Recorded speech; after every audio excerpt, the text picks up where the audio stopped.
할렐루야. 한 주 동안 우리 식구들 잘들 지내셨습니까?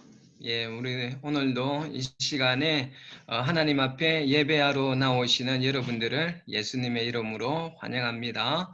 우리 시간이 되었으니 우리 시간에 묵도하시며 하나님 앞에 예배를 올려드리도록 하시겠습니다. 묵도하시겠습니다.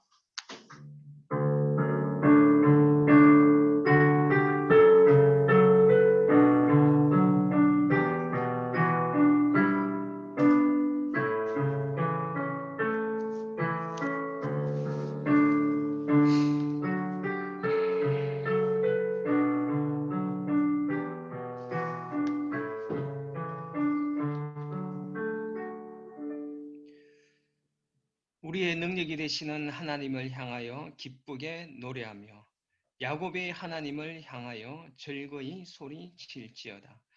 주신 아버지 하나님, 오늘도 귀하고 복된 주일을 저희들에게 허락하여 주셔서 감사를 드립니다. 아버지 하나님, 오늘 이 시간에 하나님 우리가 온 마음을 다하여 아버지 하나님을 기뻐하며 아버지 하나님의 아름다우심을 우리가 찬양하고 경배하며 나아갈 수 있는 시간 될 수 있도록 하나님 인도하여 주시옵소서. 아버지 하나님, 우리의 마음이 준비가 되어지기를 소원합니다. 우리의 마음밭을 하나님 기경하여 주시옵시고 오늘 드려지는 그 예배 가운데에서 아버지 하나님을 인격적으로 깊이 만나고 경험할 수 있는 은혜의 시간 되게 하여 주시기를 소원하며 예수 그리스도 이름으로 기도드립니다. 아멘. 우리 찬송가 712장입니다. 찬송가 712장 구세군가 67장입니다.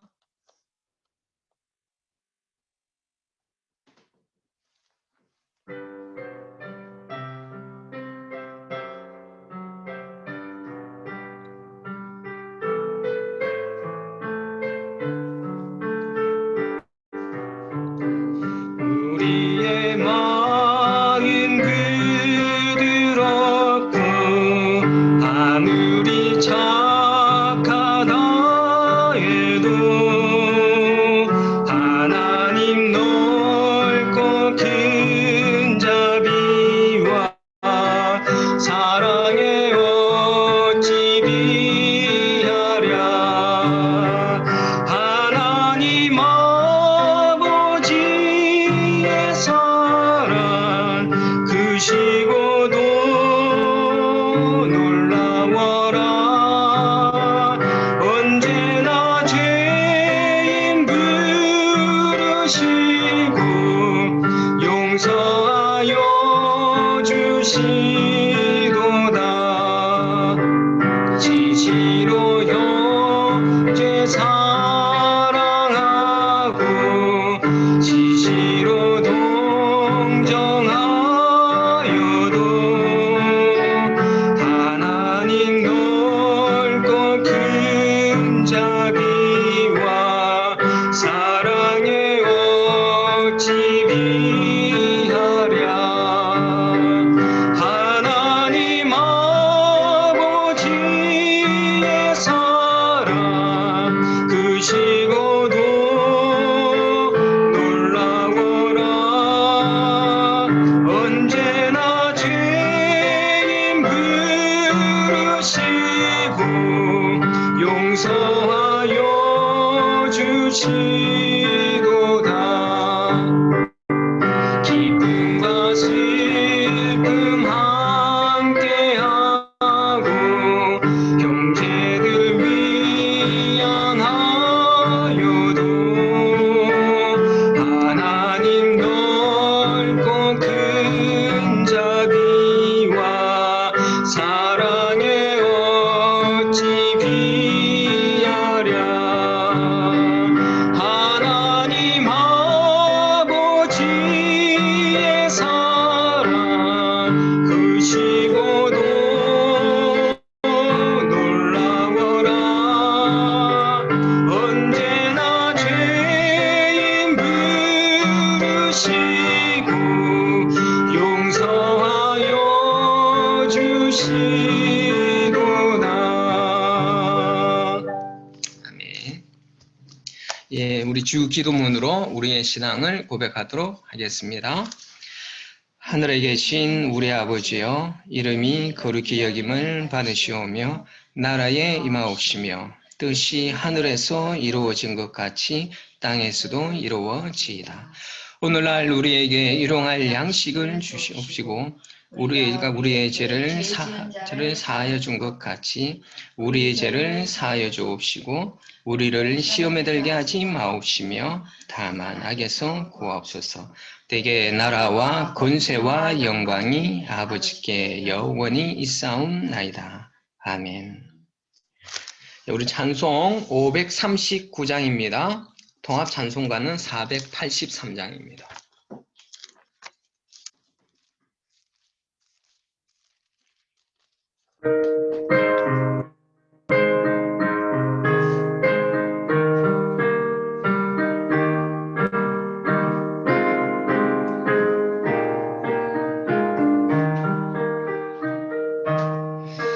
나 예수께 조용히 나가 내 모든 짐 내려놓고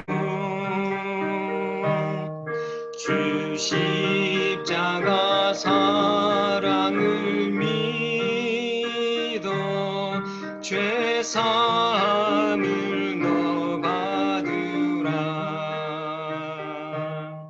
주 예수께 조용히 나가 내 마음을 쏟아놓으라.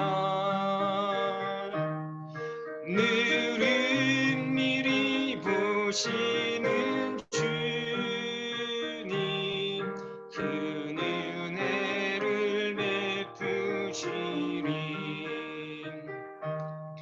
주 예수의 은혜를 입어 내 슬픔이 없어지리.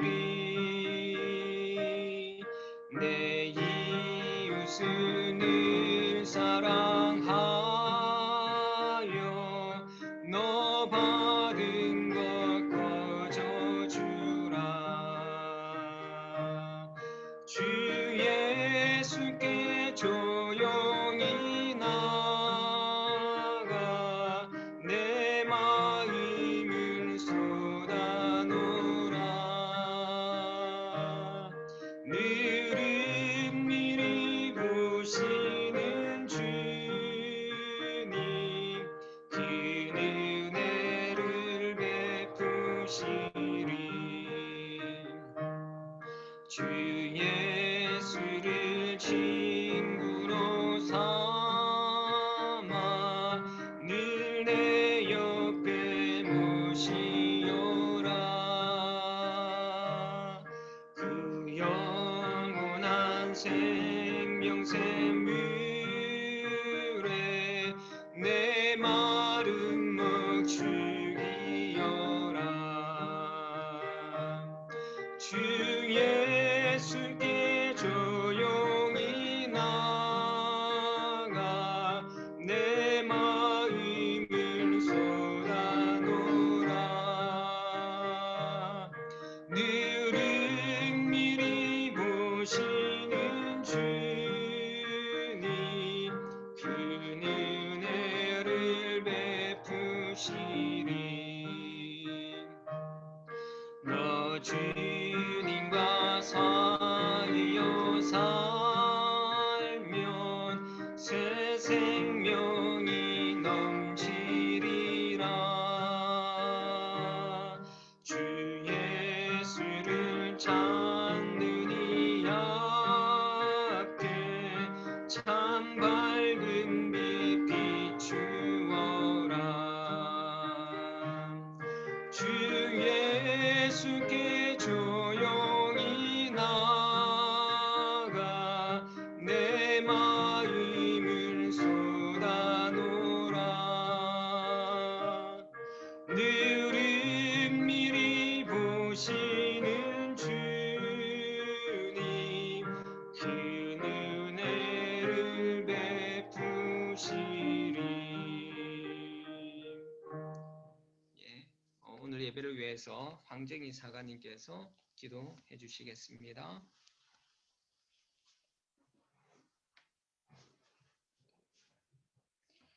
기도하시겠습니다. 사랑과 은혜가 풍성하신 주님 아버지 참으로 감사드립니다. 지난 한 주 동안 우리가 하나님의 자녀이지만 하나님의 자녀된 삶으로 살지 못하던 순간순간들이 참으로 많았습니다. 하나님, 그럼에도 불구하고 오늘 이 자리에 아버지 하나님 앞에 예배하기 위하여서 저희들 이 자리에 모였습니다. 아버지 하나님, 우리의 지금 이 모습이 어떠하든지 하나님께서 이 모습 그대로 우리들을 받아주시고 또 이 예배 드리는 가운데 하나님께서 기뻐하시는 모습으로 저희들이 변화되고 또 바뀌어질 수 있도록 하나님 인도하여 주시옵소서. 아버지 하나님, 이 코로나로 인하여서 전 세계적으로 많은 사람들이 고통 가운데 슬픔 가운데 살아가고 있지만 아버지 하나님께서 하나님의 백성들의 심령 가운데에는 이 상황 가운데에서도 소망을 가지게 하시고 기대함을 가지게 하시는 줄로 믿습니다. 때로는 답답한 마음과 힘든 마음이 우리에게도 찾아오지만 이 시간들 가운데 잠잠히 주님 앞에 나아가서 아버지 하나님의 말씀으로 또 기도로서 하나님의 위로를 받는 귀한 시간이 또 되는 줄로 믿습니다. 아버지 하나님, 우리가 어떠한 시간이 주어든지 그 시간들 가운데 하나님을 발견하게 하시고 하나님의 그 성품을 우리가 알게 하시고 그 시간들 가운데에서도 소망을 가지고 살아가는 우리 그리스도인들이 될 수 있도록 하나님이 인도하여 주시옵소서. 아버지 하나님, 오늘 이 시간 가운데 예배드리러 나오는 우리 세분 유물든 성도들도 있지만 이 자리에 나오지 못하는 자들도 있습니다. 아버지 하나님, 그들이 어디에 있든지 하나님의 동일한 은혜를 부어주시고 그들의 심령 가운데 아버지 하나님께서 늘 눈동자와 같이 지키고 보호하고 계시다는 것을 깨달아 알 수 있도록 하나님 은혜 내려 주시옵소서. 오늘 이 시간 가운데 우리 차재사가님의 입술을 통하여서 하나님의 귀한 말씀이 선포되어질 때 인간의 말로 듣지 아니하고 오직 하나님의 음성으로 우리가 들을 수 있도록 하나님 우리의 마음을 기경하여 주시옵소서. 아버지 하나님께서 말씀하실 때 우리의 심령 가운데 찔림이 있으면 우리가 우리의 삶을 돌아보게 하시고 우리가 또다시 회개함으로 인하여서 하나님 앞에 돌아올 수 있는 또 하나님과 더욱더 친밀한 관계를 가질 수 있는 우리 모든 성도들이 될 수 있도록 하나님의 은혜 내려 주시옵소서.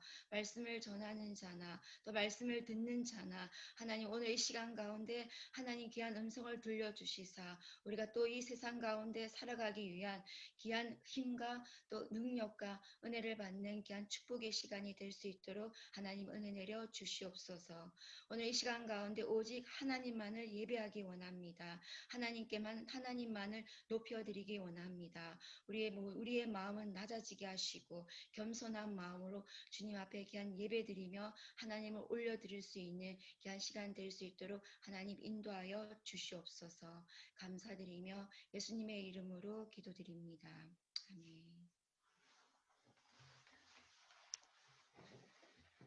예, 우리 오늘 본문의 말씀은 로마서 4장 17절에서 25절 말씀입니다. 로마서 4장 17절에서 25절 말씀 차예원 학생이 봉독해 주시겠습니다.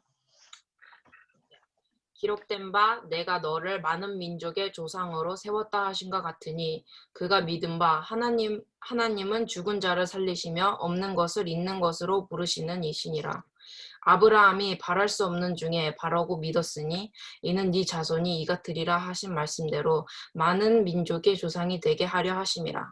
그가 100세나 되어 자기 몸이 죽은 것 같고 사라의 태가 죽은 것 같음을 알고도 믿음이 약하여지지 아니하고 믿음이 없어 하나님의 약속을 의심하지 않고 믿음으로 견고하여져서 하나님께 영광을 돌리며 약속하신 그것을 또한 능히 이루실 줄을 확신하였으니 그러므로 그것이 그에게 의로 여겨졌느니라. 그에게 의로 여겨졌다 기록된 것은 아브라함만 위한 것이 아니요 의로 여기심을 받을 우리도 위함이니 곧 예수 우리 주를 죽은 자 가운데서 살리신 이를 믿는 자니라. 예수는 우리가 범죄한 것 때문에 내 줌이 되고 또한 우리를 의롭다 하시기 위하여 살아나셨느니라. 아멘. 네, 감사합니다.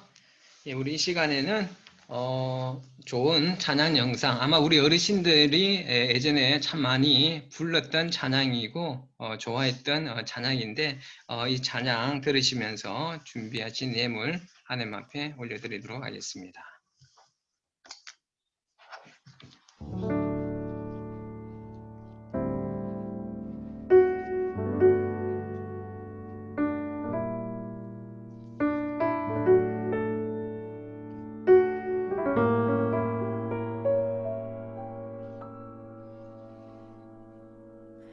낮엔 해처럼 밤엔 달처럼 그렇게 살 순 없을까? 욕심도 없이 어두운 세상 비추어 온전히 남을 위해 살듯이 나의 일생에 꿈이 있다면 이 땅에 빛과 소금 되어 가난한 영혼 지친 영혼을 주님께 인도하고픈데 나의 욕심이 나의 못난 자아가 언제나 커다란 침대요 나를 짓눌러 마음을 곤곡해 하니 예수여 나를 도와주소서.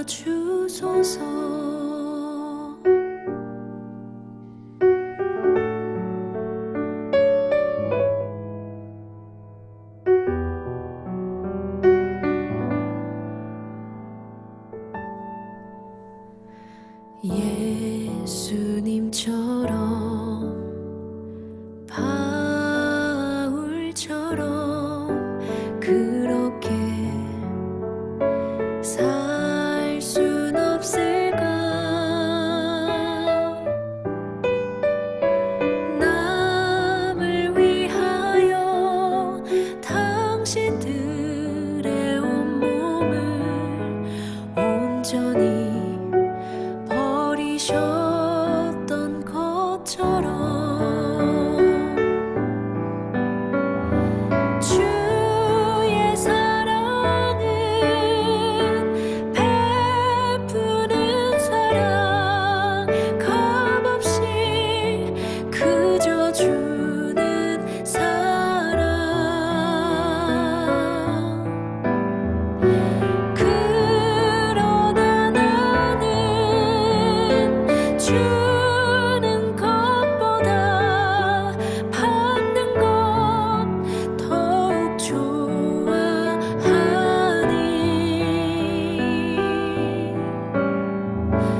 나의 입술은 주님 닮은 듯하나 내 맘은 아직도 주하여 받을 사랑만 계수하고 있으니 예수여 나를 도와주소서. 예수여 나를 도와주소서.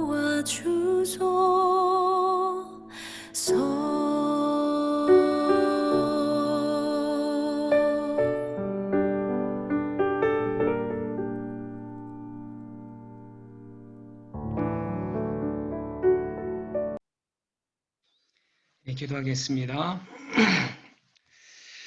좋으신 하나님, 우리가 정말 이 찬양의 가사처럼 낮의 해처럼 밤의 달처럼 그리고 예수님처럼 바울처럼 이 세상의 어두워진 곳을 하나님 밝힐 수 있는 빛된 삶을 살아야 함에도 불구하고 우리가 그런 빛된 삶을 살지 못하고 우리 자신을 죽이지 못하는 삶을 사는 우리의 삶의 모습을 주님 앞에 우리의 죄로 인정하고 고백하오니 우리의 죄를 오늘 예수 그리스도의 보혈의 피로 깨끗이 사하여 주시옵소서. 아버지 하나님, 사순절 기간을 보내고 있는 가운데 있습니다. 예수 그리스도의 그 십자가의 은혜와 사랑을 깊이 우리가 생각하게 하여 주시옵시고 하나님, 우리 뉴몬든 성도들 예수 그리스도의 십자가의 정신으로 살아갈 수 있도록 하나님의 백성들을 인도하여 주시옵소서. 날마다 예수 그리스도와 함께 십자가 위에서 죽어지게 하여 주시고 예수와 함께 살아갈 수 있는 우리 성도들 되게 하여 주시사 하나님, 이 세상 가운데 예수 그리스도를 우리를 통하여서 나타낼 수 있는 삶을 살 수 있도록 하나님 인도하여 주시옵소서. 하나님, 오늘 이 시간에 하나님의 백성들이 아버지 하나님 앞에 귀한 예물을 구별하여서 올려드립니다. 하나님, 이 우리가 올려드리는 그 예물이 물질뿐만 아니라 우리의 마음과 육신과 몸과 그 모든 것들을 주님 앞에 구별하여 올려드리오니 하나님 기뻐 받아 주시옵시고 하나님, 이 예물을 올려드린 모든 하나님의 백성들, 올려드리고 싶었으나 올려드리지는 못하였지만 그들의 마음을 올려드리는 모든 하나님의 백성들에게 하나님의 놀라운 형통의 축복이 임하게 하여 주시옵소서. 이 시간에 하나님 부족한 종이 하나님의 말씀을 선포합니다. 하나님, 하나님의 백성들의 사람의 말로 듣지 않게 하여 주시고 하나님의 말씀으로 받아들일 수 있는 은혜가 있게 하여 주시옵시고 이 하나님의 생명의 말씀이 하나님의 백성들의 믿음의 눈을 뜨게 할 수 있도록 성령 하나님 역사하여 주시옵소서. 감사드리며 귀하신 예수 그리스도의 이름으로 기도드립니다. 아멘. 여러분, 우리 함께 서로 사랑합니다. 축복합니다. 먼저 인사하면서 우리가 오늘 말씀을 들었으면 좋겠습니다. 우리 사랑합니다. 축복합니다. 진짜 사랑하지요? 진짜 축복하지요? 예. 자, 여러분 한 주 동안 하나님의 그 은혜 가운데에서 여러분 잘 사시다가 오셨는 줄로 믿습니다. 요즘 저는 지난주인 우리가 헌금 찬양 때 우리가 보았던 그 은혜라는 그 찬양 여러분 기억하십니까? 저는 요즘 그 은혜라는 그 찬양이 너무 좋아서 매일 이렇게 산책하면서 그 은혜라는 찬양을 들으면서 이렇게 그 산책을 이렇게 하고 있습니다. 저는 그 찬양을 계속 들으면서 주님께서 제 삶 속에 허락하여 주셨던 그 은혜가 정말 당연한 것이 아니라 정말 모든 것이 주님의 은혜였다라는 것을 다시 한번 생각하면서 그 은혜에 감사하지 못하였던 나의 삶에 대해서 회개하고 또 그 은혜에 대하여서 감사하는 그 고백을 저는 지난 한 주 동안 올려드렸던 것 같습니다. 하나님은 늘 우리들에게 좋은 것을 주시기 위하여서 준비하고 계시는 좋으신 아버지 하나님이십니다. 그 하나님이 우리 아버지 되심을 여러분 믿으시고 그 하나님께서 주시는 그 은혜를 믿음을 통하여서 마음껏 매 순간 누릴 수 있는 우리 니몬든 성도님들 되시기를 예수님의 이름으로 축복합니다.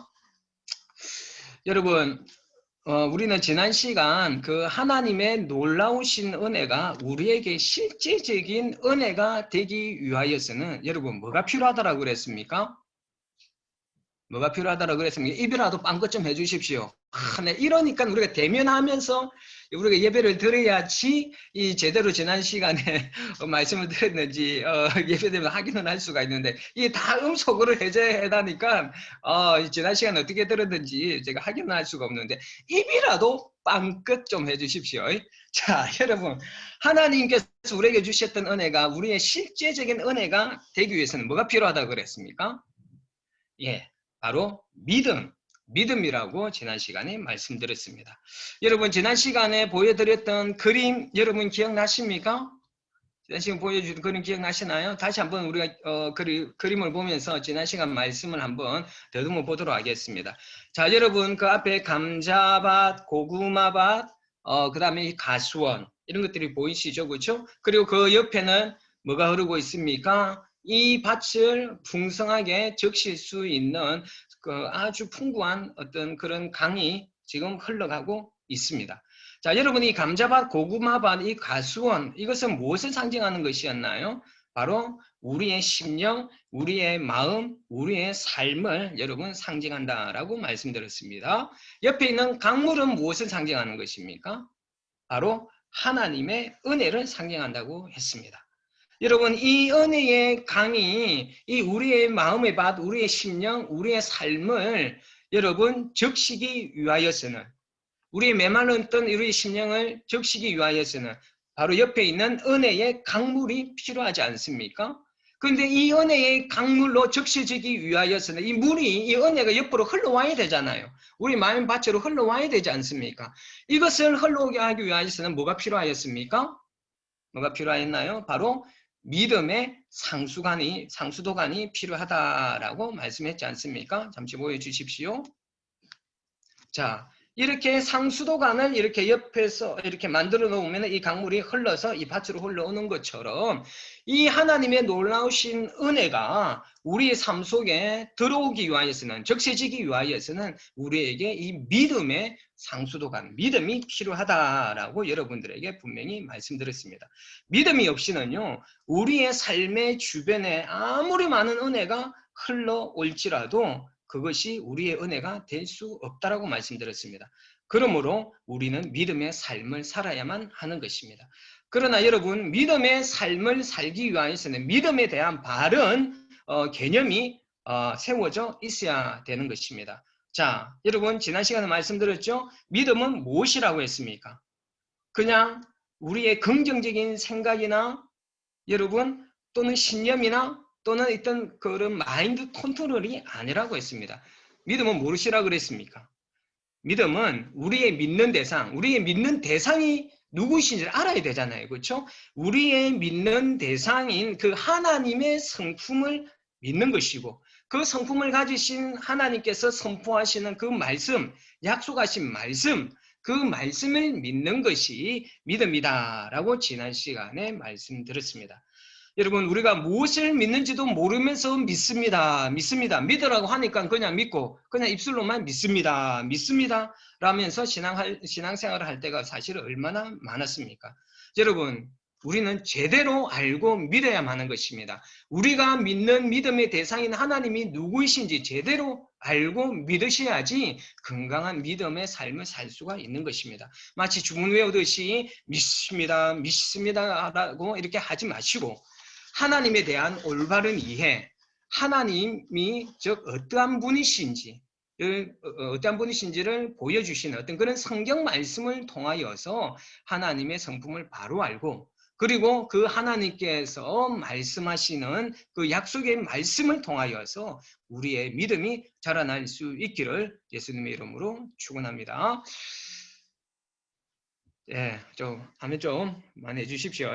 자, 서두에 제가 말씀드렸던 것처럼 우리는 하나님으로부터 거저 받는 모든 것이 은혜라고 말씀드렸습니다. 그 모든 은혜는 하나님의 선물이지 않습니까? 그렇죠?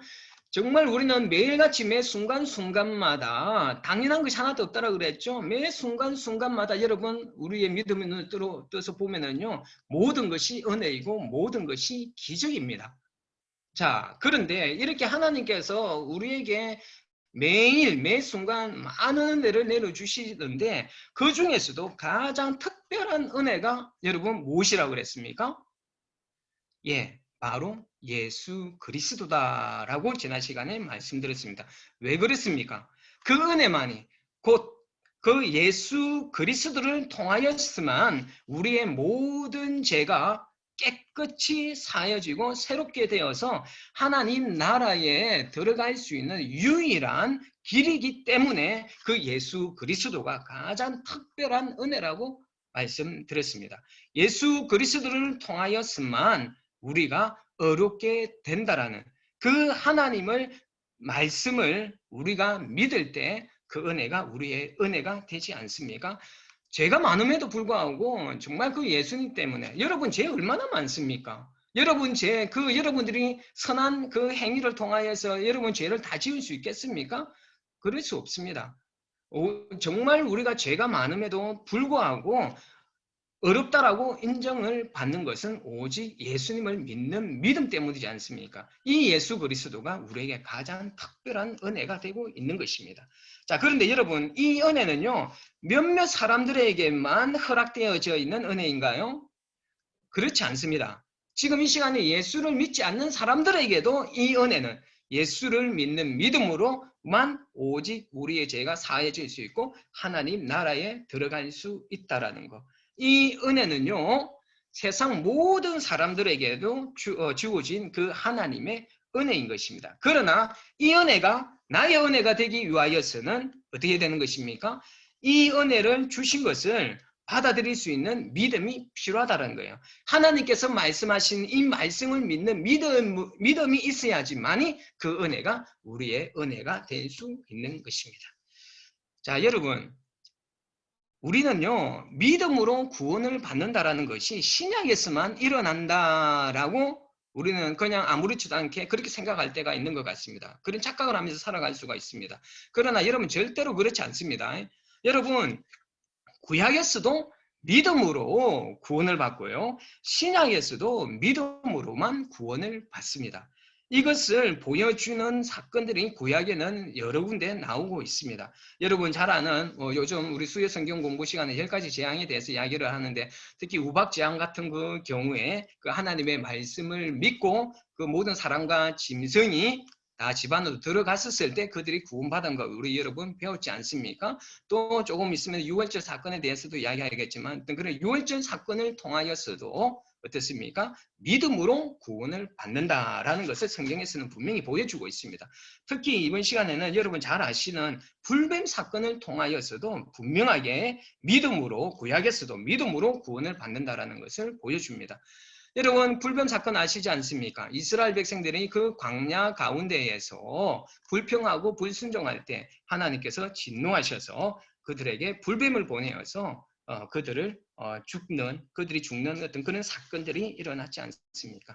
자, 그러자 그들이 어땠습니까? 그 고통 가운데서 부르짖고 회개하자 하나님께서 그들에게 구원의 길을 열어주셨습니다. 그때 하나님께서 이스라엘 백성들에게 열어주셨던 흘려보내주셨던 그 은혜는 무엇이었습니까? 치료약이었습니까? 그 뱀에 물렸으니까 당연히 해독제를 주든지 치료제를 주셔야 되는데 그것을 주셨습니까? 그렇지 않았습니다. 어떻게 하셨습니까? 놋뱀을 장대 위에 달아서 그것을 바라보면은 구원받게 될 것이라고 살게 될 것이다라고 하나님께서 말씀하셨습니다. 자, 여러분 이게 이성적인 하나님의 명령이었습니까? 사람들의 이성적인 생각과 판단으로는 이것이 전혀 그들에게 공감이 되어지지 않는 하나님의 명령이었지 않습니까? 당연히 뱀에 물렸으니까 아까도 말씀드렸던 것처럼 치료제나 해독제를 줘야 되는데 그것을 주지 않고 뜬금없이 뱀을 쳐다보더라고 하니까 놋뱀을 쳐다보면 살 수 있다는 말이 얼마나 황당하게 들려지겠습니까? 그러나 이 황당해 보여지는 하나님의 말씀이었지만 이 하나님을 신뢰하고 하나님의 말씀을 믿고 그 놋뱀을 바라본 사람들은 어떻게 되었습니까? 다 살았습니다. 그러나 그 놋뱀이 바라보는 것이 허황된 말이라고 생각하여 그 하나님 말씀을 믿지 않고 자기 스스로 다른 길을 찾아간 사람은 죽게 되었던 것입니다. 여러분, 이 사건이 바로 어떤 사건을 예표하고 있습니까? 바로 예수 그리스도의 그 십자가의 사건을 예표하고 있는 것이지 않습니까? 바로 이 놋뱀을 바라보라고 하는 그 말씀을 믿는 믿음으로 바라보았던 자는 살았던 것처럼 예수 그리스도의 그 십자가를 바라보고 믿는 사람들은 구원을 받는다라는 것을 분명히 이렇게 구약의 말씀을 통하여서 우리에게도 이야기하고 있는 것입니다. 그러므로 여러분 구약이나 신약 할 것 없이 하나님의 말씀을 믿는 자들은 구원의 은혜가 주어지게 되는 것입니다. 그러므로 여러분 구약은 율법을 지켜서 구원을 받고 신약은 믿음으로만 구원을 받는다라는 그런 모든 생각을 내려놓으셔야 됩니다. 무엇으로만 구원을 받는다라고요? 바로 믿음으로만, 오직 믿음으로만 구원을 받는다라는 것을 명심하시기를 부탁드리겠습니다. 자, 그렇다면은 다시 말씀드립니다. 믿음이라는 것은 하나님께서 자신이 말씀하신 대로 하실 분이라는 것을 깊이 받아들이는 것이 믿음입니다. 즉 하나님의 성품을 신뢰하는 것이 믿음입니다.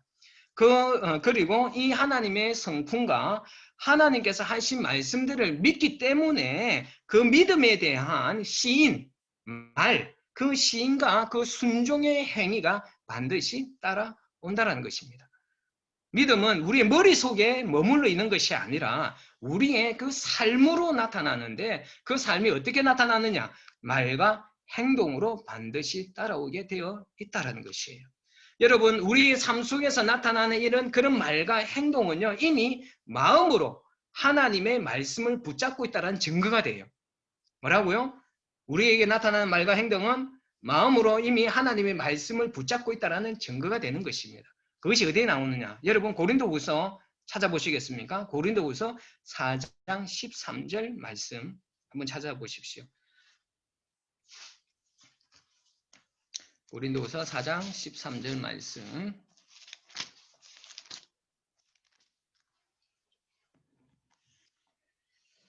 자, 뭐로 되어 있습니까? 제가 읽어드리겠습니다. 기록된 바 내가 뭐랍니까? 믿었으므로 뭐 했다 그럽니까? 말하였다 한 것 같이 우리가 같은 믿음의 마음을 가졌으니 우리가 믿었으므로 또한 말하노라 라고 분명히 말씀하고 계십니다.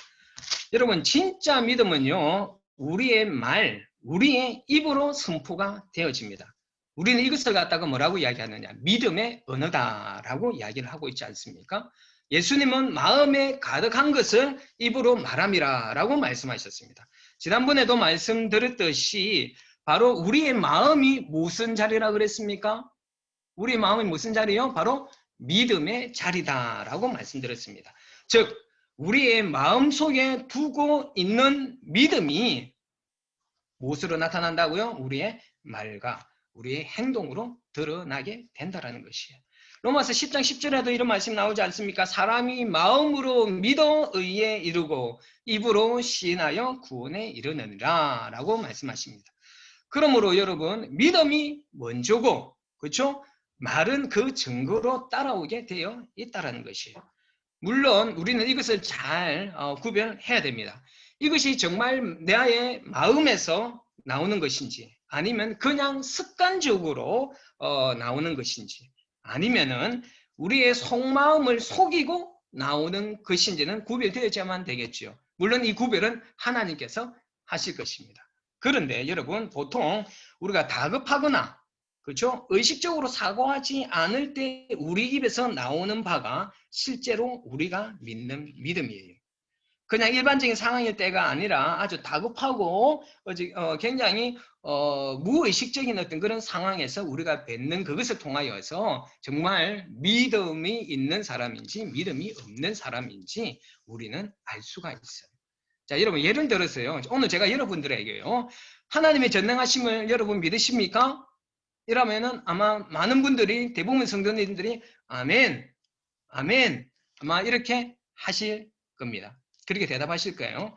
자, 그러나 여러분, 그렇게 아멘이라고 대답하신 분들 중에는요, 진짜 하나님의 어떤 그런 전능하심을 믿어서 그것을 믿음으로 고백하면서 아멘이라고 하시는 분들도 있을 수도 있을 것입니다. 그렇죠? 그러나 믿지 않으면서도 아멘이라고 그냥 다들 아멘 하니까 아멘 하시는 분들도 있을 수도 있다는 것이에요. 여러분, 이런 일상적인 상황에서는 입으로 나오는 것이 믿음으로 나오는 것인지 아니면은 믿음이 있어 보이기 위하여서 아멘으로 나오는 것인지 잘 구별 안 돼요. 그러나 다급하거나 무의식적인 순간에 나오는 말은 평소에 자신이 마음에 품고 있던 것이 입으로 나오게 돼 있다는 것이에요. 이에 대한 좋은 예가 성경에 나오는데요. 바로 예수님의 제자들이에요. 여러분, 이 예수님의 제자들은 늘 예수님과 함께 다니면서 예수님의 능력을 가까이서 지켜본 사람들이지 않습니까? 그래서 그들은 예수님의 어떤 그런 능력, 예수님의 신성에 대하여서 그들은 잘 믿고 있다라고 생각했습니다. 자, 그런데 이들의 믿음을 테스트하는 사건이 발생을 했어요. 그게 어디에 나오느냐면, 뭐, 곳곳에 나오지만은 특히 마가복음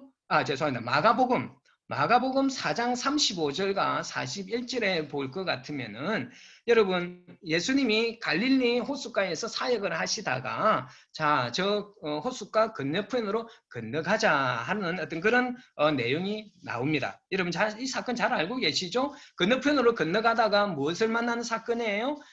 풍랑을 만나는 사건이지 않습니까? 그렇죠? 이 풍랑을 만나는 사건 가운데에서 이 제자들의 마음속에 있는 것이 나중에 급한 순간에 튀어나오는 것을 우리는 볼 수가 있어요. 자, 여러분, 예수님께서 자, 저 호수 건너편으로 건너가자라고 했었을 때는요, 반드시 강 건너편에 예수님과 함께 안전하게 건너갈 수 있다는 말이지 않습니까? 예수님께서 가다가 중간에 물에 빠져 죽자라는 말이 아니잖아요. 분명히 강 건너편으로 가자 그랬으면은 안전하게 그 강 건너편으로 갈 수 있는 것이지 건너가다가 죽자라는 이야기가 아니었습니다. 그렇지 않습니까? 자, 예수님께서 함께 하고 계시잖아요. 그렇죠? 예수님과에서 함께 하고 계시기 때문에 가다가 중간에 빠져 죽지 않고 반드시 강 건너편에 안전하게 도착할 수 있다라는 그 말씀이었는데, 그런데 호수 중간에서 이 제자들이 무엇을 만나게 됩니까? 그 어부지 않습니까? 그들은 베테랑 어부지 않습니까? 그런 베테랑 어부임에도 불구하고 이 풍랑에 죽을 것 같다라는 그런 두려움을 휩싸이게 하는 아주 강력한 풍랑을 그들이 중앙에서 만나게 됩니다. 자, 그때 이제 제자들이 뭡니까? 예수님을 깨우지 않습니까? 그때 예수님을 깨우면서 그렇게 말씀하시죠. 굉장히 불만 섞인 목소리로, 선생님, 우리가 죽게 된 것을 왜 돌보지 아니하십니까? 예수님 지금 뭐 하고 계셨습니까?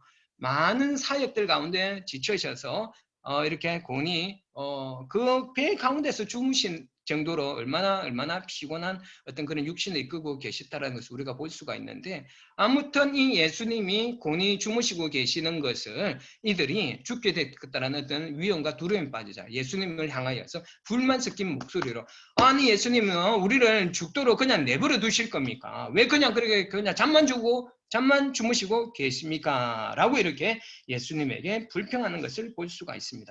이 급한 상황 속에서 그들은 예수님을 깨우면서, 예수님, 지금 정말 아주 큰 풍랑이 있는데 예수님께서 일어나셔서 말씀만 하시면은 이 풍랑이 잠잠해지고 고요해지고 우리가 안전하게 구원받을 수 있을 것 같습니다. 예수님 일어나셔서 이 풍랑을 향하여서 말씀하여 주십시오라고 그렇게 말하지 않았습니다. 그냥 우리가 죽게 되었다라고 바로 믿음 없는 말을 이 제자들은 입에서 튀어나왔다는 것이죠.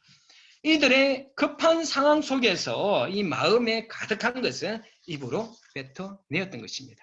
믿음의 언어가 아니라 오감의 언어로 이들은 지금 말하고 있는 것이에요. 마음에 있는 것을 그들의 눈으로 보여지는 어떤 그런 상황을 보고 느끼는 대로 오감의 언어로 이야기를 하고 있는 것입니다.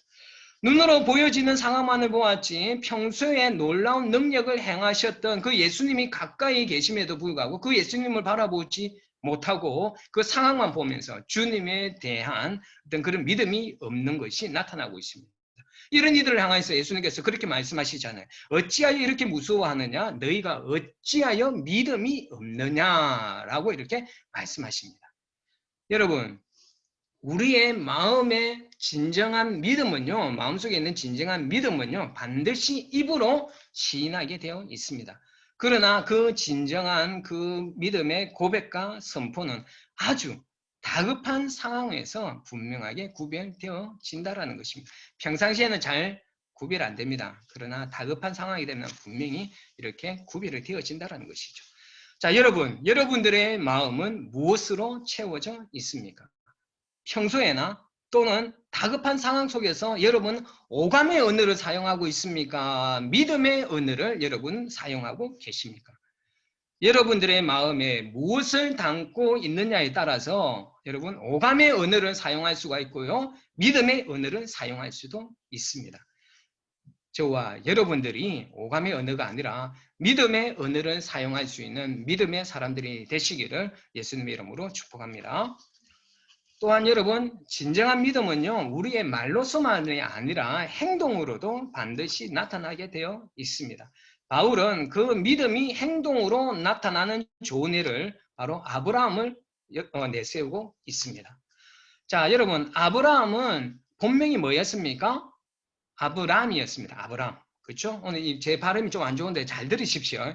본명은 아브람이었습니다. 그렇죠? 그런데 하나님이 말씀하실 바를 말씀하신 것을 이루실 분이라는 것을 굳게 믿었기에 하나님의 지시에 따라서 아브라함에서 뭐로 바뀌었습니까? 아브라함으로 개명했습니다. 여러분, 아브라함의 뜻이 여러분 무엇입니까? 바로 여러 민족의 아버지, 열국의 아버지라는 뜻이지 않습니까? 그렇죠? 수없이 많은 후손들의 아버지가 된다라는 그 이름이지 않습니까? 자, 한번 여러분 우리가 상상을 한번 해보았으면 좋겠습니다. 이때 아브라함이 살았던 이 시대에 우리가 잠시 한번 들어가 봤으면 좋겠습니다. 자, 아브라함이 하나님의 그 말씀을 자손을 주실 것이라는 그 하나님의 약속의 말씀을 믿고 이름도 개명했어요. 이름 개명했으니까 당연히 이웃들에게 자신 이제 이름이 바뀐 것을 이야기해야 되지 않겠습니까? 이웃들에게 가갖고 이 99세 된 그 아브라함이 지금 자식도 없고 또 자식을 낳을 수 있는 능력 또는 그 살아도 그만큼 늙었기 때문에 아이를 가질 수 있는 상황이 아닌 그 아브라함이 자, 사람들에게 가서 여보시오, 이웃 여러분, 제가 오늘부터 이름을 개명했습니다. 내 이름이 이젠 아브라함이 아니라 아브라함으로 개명했습니다.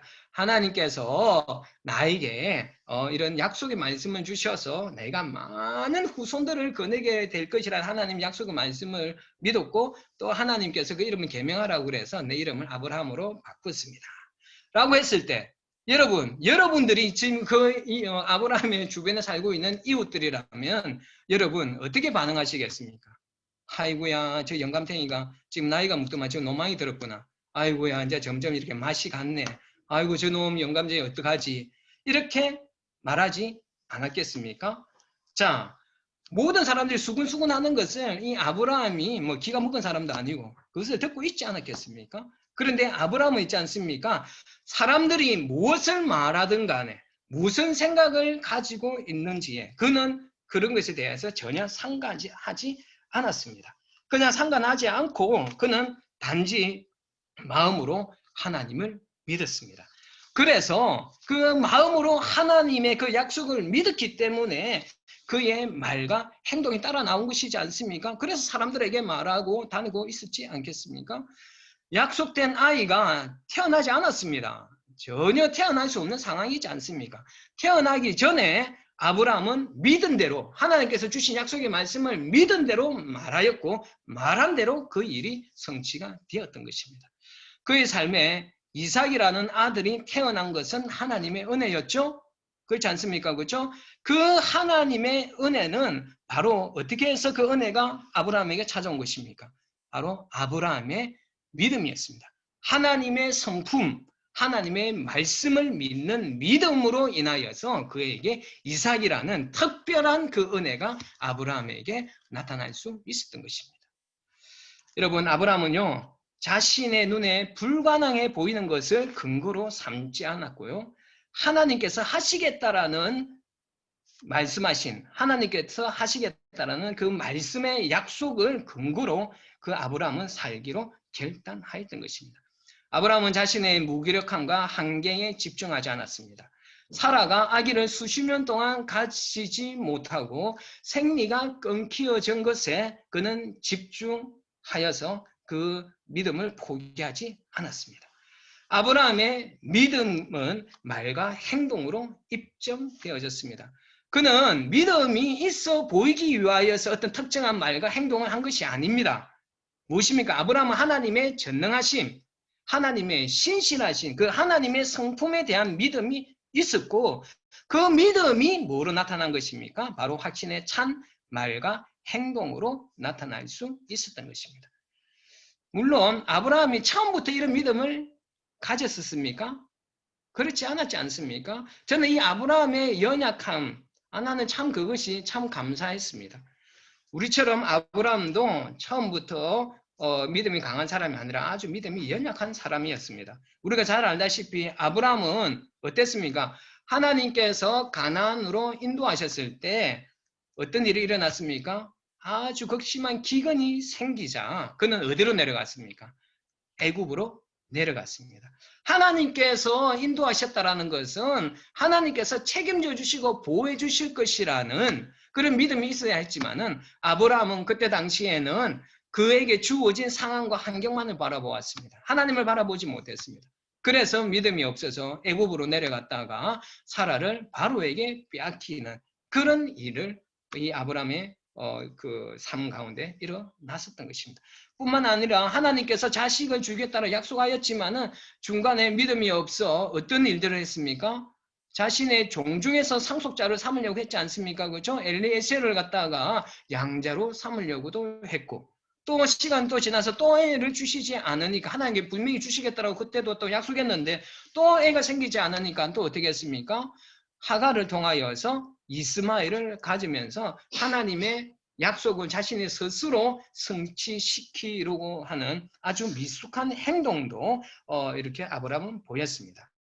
아브라함도 우리처럼 이렇게 믿음이 연약할 때가 있었습니다. 그러나 아브라함이 이런 연약한 믿음의 모습을 보였음에도 불구하고 하나님께서는 아브라함을 떠나시지 않으셨습니다. 그래도 끝까지 하나님은 아브라함과 함께 하시면서 아브라함을 책임져 주시고 보호해 주시고 가장 선한 곳으로 인도해 주시는 것을 이 아브라함은 자신의 삶 속에서 경험하였습니다. 하나님께서는 그런 하나님이심을 아브라함에게 보여주셨거든요. 아브라함은 그런 하나님을 경험하면서 하나님의 성품이 어떤 것인지 깨닫기 시작했던 것이에요. 이것이 깨달아지기 시작하면서 계속해서 믿음으로 쌓여져 나갔던 것이었습니다. 여러분, 이와 마찬가지로요. 우리의 삶 속에서도 아브라함과 같은 믿음이 생기기 위하여서는요. 우리는 우리의 삶 가운데에서 하나님을 경험해야만 하는 것입니다. 하나님의 성품이 어떠하심을 우리는 경험해야만 하는 것이에요. 우리의 삶 가운데서 여러분 경험되어지는 많은 것들이 있지 않습니까? 여러분 그 많은 경험들을 하나님을 향한 믿음의 눈으로 바라보게 되면 더욱더 하나님을 깊이 알아가게 되고 하나님을 알아간 만큼 우리의 믿음도 자라나게 될 것이라는 것이에요. 여러분 우리의 삶 속에서 하나님을 경험하시고 하나님이 어떠한 분이신지 계시되어져 있는 성경 말씀을 통하여서 여러분 하나님의 경험하시고 하나님의 성품을 배우시고 그러셔야 우리의 믿음이 계속해서 자라날 수 있기를 축복합니다.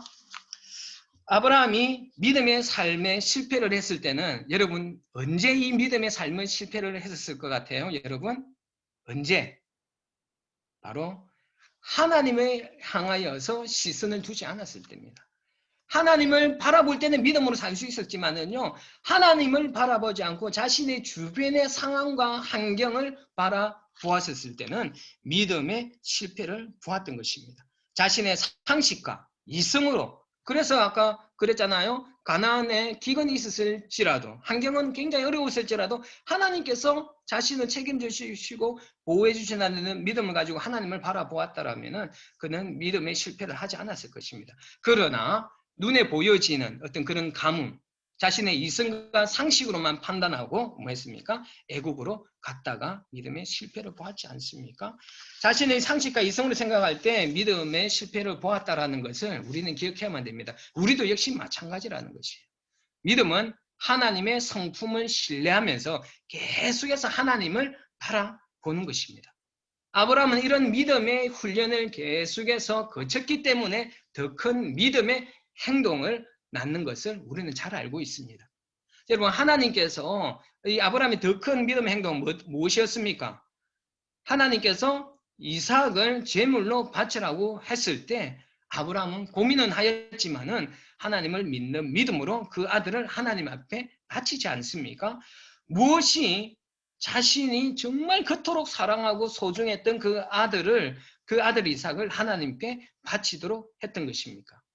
무엇이? 바로 하나님의 약속에 대한 믿음 때문이었어요. 약속에 대한 믿음 때문에 자신의 가장 소중한 것도 하나님 앞에 드릴 수 있었지 않습니까? 어떤 약속의 말씀을 이 아브라함이 기억을 했습니까? 여러분, 히브리서를 보시면은 이 히브리서 기자가 아브라함의 믿음에 대해서 이야기를 하는데 히브리서 11장 17절에서 19절에 보면은 나옵니다. 제가 읽어드리겠습니다. 내 자손이라 칭할 자는 이삭으로 말미암으리라. 뭐라고요? 내 자손이라 칭할 자는 이삭으로 말미암으리라 하셨으니 그가 하나님이 능히 이삭을 죽은 자 가운데서 다시 살리실 줄을 생각한지라 라고 나오고 있습니다. 아브라함은요, 이삭을 통하였으면 하나님께서 후손을 주시겠다라는 이 약속의 말씀을 믿었던 것이에요.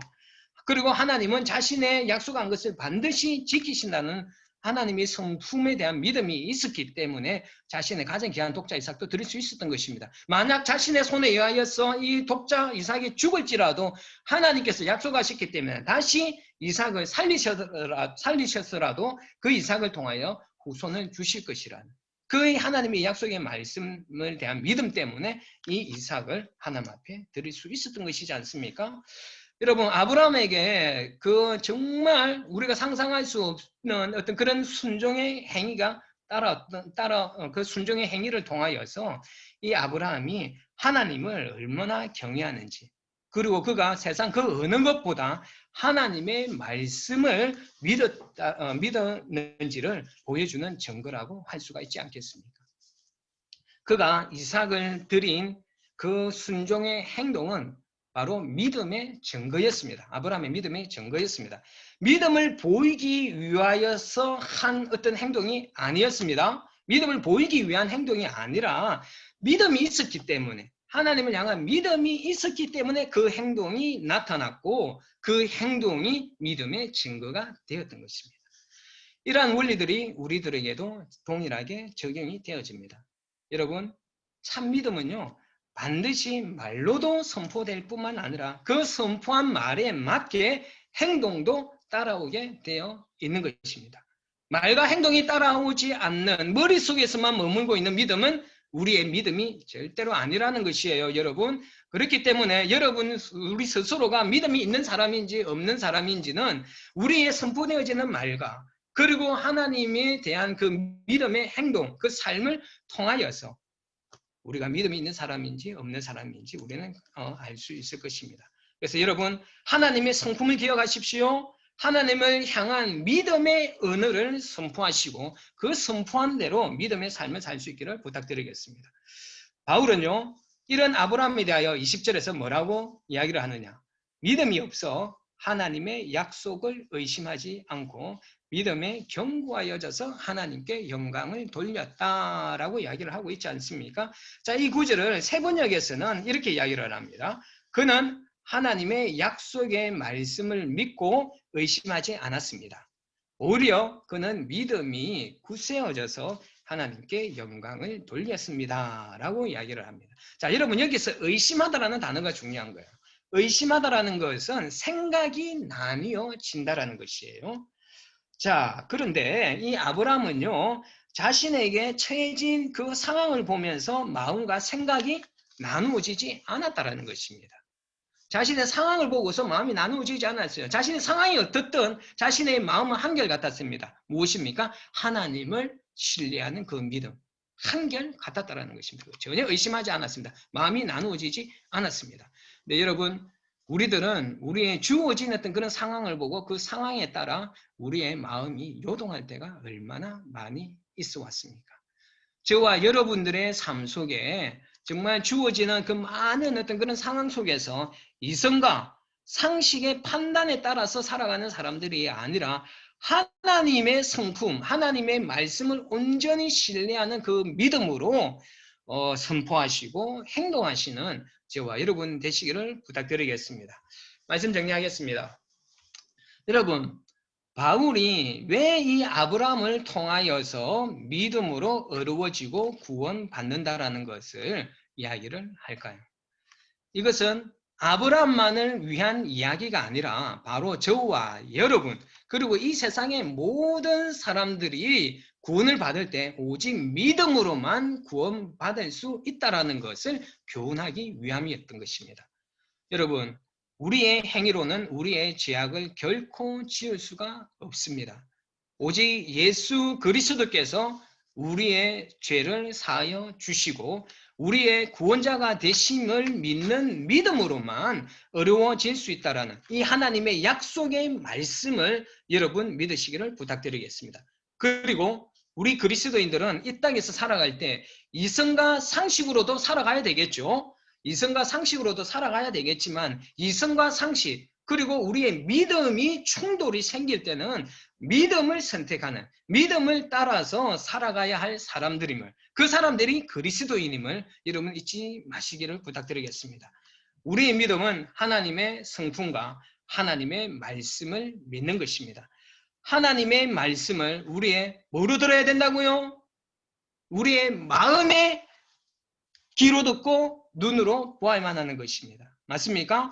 마음의 눈과 귀로 들으시고 그 마음이 우리의 건강한 믿음의 자리가 될 수 있도록 우리의 마음을 관리를 잘 하십시오. 마음의 기경을 잘 하십시오. 늘 기경하시고 성령 하나님께서 우리의 마음을 기경하여 주셔서 이 마음이 건강한 믿음의 자리가 될 수 있도록 여러분 마음 관리를 잘 하시기를 부탁드리겠습니다. 그래하여서 우리 뉴몰든 성도님들의 입술 가운데에서는 믿음의 언어가 선포되어지고 그리고 삶으로 우리의 믿음이 나타나는 그런 우리 뉴몰든 성도님들 되시기를 예수 그리스도 이름으로 축원합니다. 기도하겠습니다. 좋으신 아버지 하나님, 하나님 오늘도 저희들에게 그 믿음의 삶에 대하여서 말씀해 주시는 줄로 믿습니다. 하나님 우리가 정말 머릿속에 머무는 어떤 그런 믿음이 아니라 참 우리의 그 삶으로 우리의 말과 우리의 행동으로 하나님의 성품을 믿는 믿음, 하나님의 말씀을 믿는 믿음이 나타날 수 있도록 우리 모든 성도님들을 축복하여 주시옵소서. 하나님 죽은 믿음 생활이 아니라 정말 살아있는 믿음의 삶, 건강한 믿음의 삶을 살 수 있도록 우리 모든 성도들을 축복하여 주시고 성령 하나님께서 우리 눈물든 성도님들의 그 믿음을 성장시켜 주시기를 간절히 소원하며 귀하신 예수 그리스도의 이름으로 기도드립니다. 자, 여러분 교회 소식 전하겠습니다.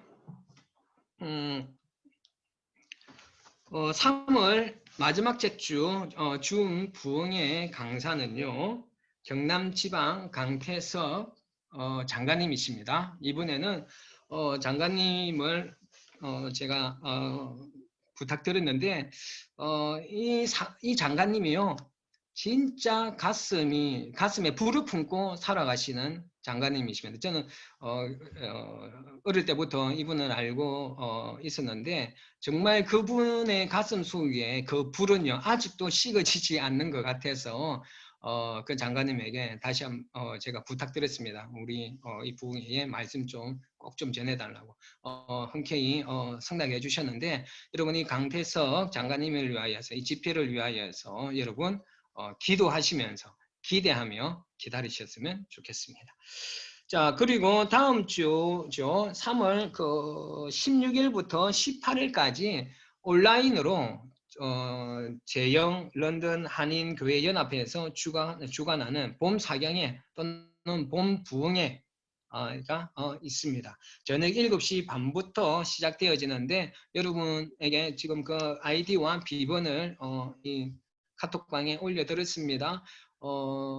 시간이 나시는 분들은 또 이 말씀 집회에 또 참석하셔서 또 하나님의 귀한 은혜를 받으시고 여러분들의 그 마음이 하나님의 말씀으로 좀 풍성해졌으면 좋겠습니다.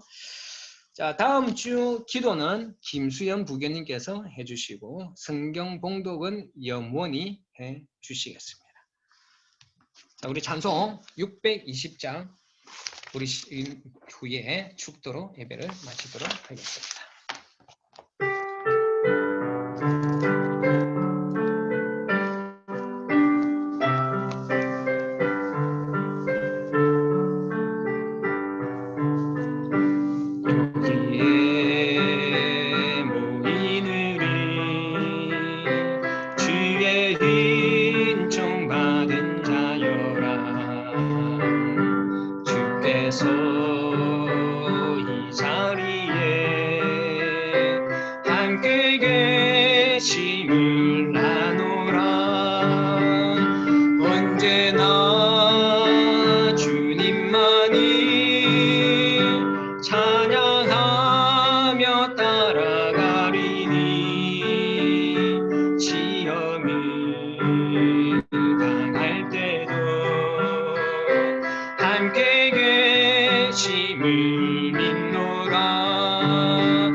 지금은 예수 그리스도의 십자가 연애와 아버지 하나님의 그 크신 사랑과 성령님의 감화 감동 교통 위로하심이 하나님의 성품을 신뢰하고 그 성품을 가지신 하나님께서 선포하시는 그 말씀을 믿는 건강한 믿음으로 인하여서 우리의 삶 가운데 그 믿음이 말과 행동으로 나타나기를 소원하는 모든 하나님의 백성들 머리머리 위에 영원토록 함께하여 주시옵기를 간절히 축원하옵나이다.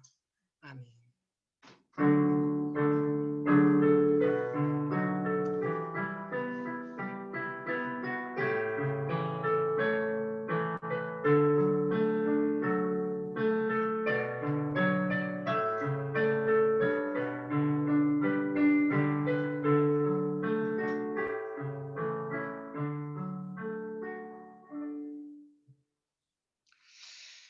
예, 우리 서로 축복하고 나갔으면 좋겠습니다. 음소거 해제하시고 잠시 말씀 좀 나누시고 그렇게 나갔으면 좋겠네요. 한 주 동안 승리하십시오. 안녕하세요. 한 주 동안 모두들 행복하세요. 감사합니다. 감사합니다. 네, 한 주 동안 잘 지내세요. 안녕히 계세요. 식사 맛있게 하시고 건강한